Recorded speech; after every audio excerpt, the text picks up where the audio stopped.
I guess my overriding theme today is foreclosures hurt everyone, drive down property values. When I show you the charts on property values in Palm Beach County, you'll know that we are really one of the worst places in the country for damaged neighborhoods because of foreclosures. And it's only going to get a lot worse unless we turn things around this year. The only thing that the insurance company required, besides the foreclosure, was proof and certification that the trust actually owned the property. And were they able to come up with proof that they owned the mortgages? Sure, because they were making them in Alpharetta, Georgia. They had plenty of people sitting there signing their name all day making up these documents. But what really drove it, and I'll save a lot of this for the end, but what really drove it is the securitization process itself was so lucrative for the securities companies and banks that long after there were enough loans to continue the supply so that they could make more and more trusts and sell them to more and more investors and pension funds. And Lisa will tell you how many of these trusts are owned by the city of West Palm Beach or by Palm Beach County. They wanted to make more of these products. They were making money. This is where all the money was, up front. Deutsche, Goldman Sachs, they were making money making these loans. They were running out of people and mortgages to buy, and that's when they started saying, you know what, we're not going to look quite so hard about what your credentials are before we give you a loan for this property. And what I found in Palm Beach County, as of January 24th, Wells Fargo owns the most homes, 551 over there. Bank of America, 497. Our third largest owner of homes in Palm Beach County is Deutsche Bank. Our homes are being bought up by the banks, and that the banks are the biggest homeowners in the county, and they are doing a really bad job of maintaining those homes.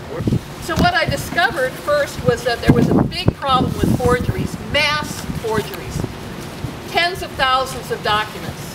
I didn't discover that all in one night. Meeting was at Bradley's, and I walked in and I had my signature versions, and I have now heard afterwards that some people thought I made this up, but I didn't.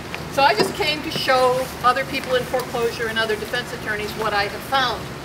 And that's the one we thought you made up right there. Right? Well, I brought this one too because late one night or early one morning when I was doing these searches, and I came across this one.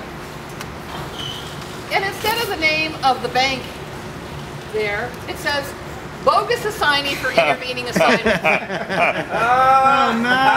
Oh no! And I looked at it really hard and I thought, what? How could that be? How could that possibly be? So I brought this one into the bar too.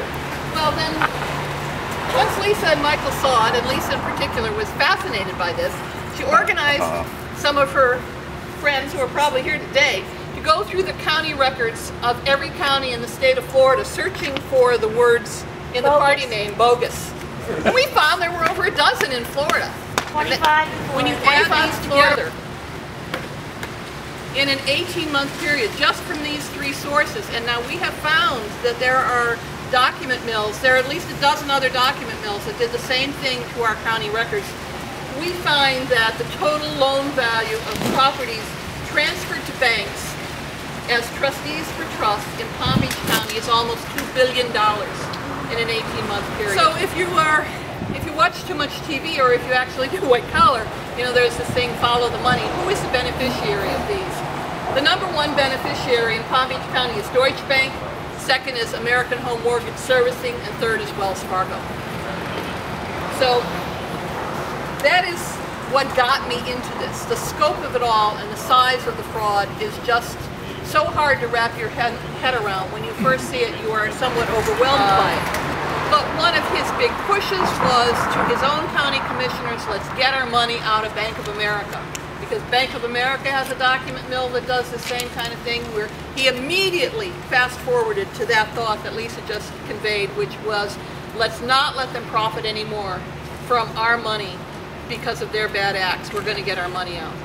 You know, we have cases reported to us all the time where they haven't continued, where the reason the defendant can't be there is he or she is fighting in Afghanistan or Iraq. And there's a federal law that says, the Service Members Relief Act, that says you can't foreclose on people fighting in Afghanistan or Iraq active military, and yet those people were consistently thrown out of their homes. And one of the worst offenders in that was Chase. But the other banks were similarly ignoring the law about foreclosing against active duty service members. So number one, there are foreclosure mills that simply lied about the person's military status. But twice now in the last month, I've come across an affidavit of non-military service where paragraph 4 says, after due investigation, we have determined that, say, Lynn Szymoniak is a member, an active duty member of the military. So it should say affidavit of military service. But what I found is the judge is just looking through to see whether that affidavit of non-military service is in there. They're not reading it to see what it actually says. It's the exact opposite. There are people all over the country who are hot on this topic right now, and they know that they are losing their homes or have lost their homes.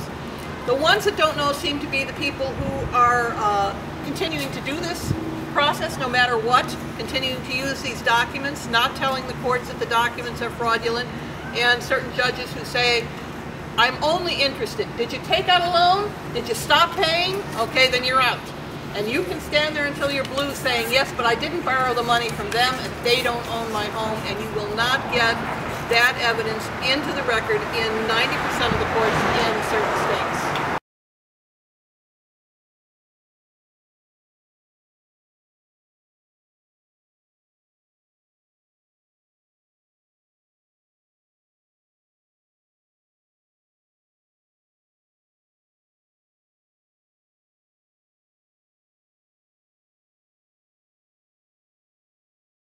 And in Florida, bankers have introduced legislation that will streamline the foreclosure process and make Florida a non-judicial state.